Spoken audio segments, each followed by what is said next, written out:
Hi, this is Elliot Eisenberg, consulting economist to the Realogy title group, catching you up to date on the latest in economics. And there are three things I want to cover this month. I want to talk about inflation.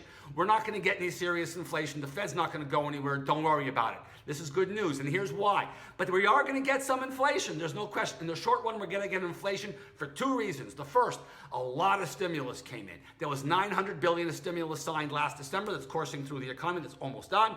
And there was $1.9 trillion that was just signed that's just about to enter the economy.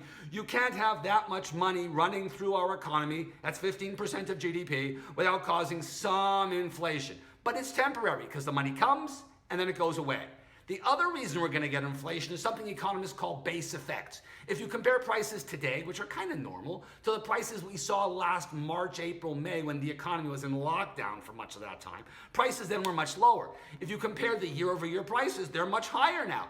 But they're higher not because prices now are going crazy. On the contrary, they're pretty flat. The reason they're going up is because prices a year ago were remarkably low. If you put these two effects together, the base effects and the stimulus and pandemic relief bills, we're going to get inflation year over year, next bunch of months. We're going to see 3.25%, 3.5%. The Fed's going to look right through this and ignore it. And by the end of the year, inflation is going to come down to 2.1 or 2.2 or 2.3 and be pretty ordinary. The second thing I want to talk about or think about is lock-in. This is something that's going to happen to some extent going in the future. What happened was last year, a lot of people bought homes and a lot more refinanced homes, and they locked in really low rates. That was great. But now they're not going to want to sell their homes so quickly because they got these great rates. This means the supply of homes for that particular reason is going to be a little bit lower than it would otherwise. There are a whole lot of other effects going on, but this is an important thing to think about and keep this in mind as we go forward. The third thing I want to talk about is as the economy opens up, what does it mean for housing?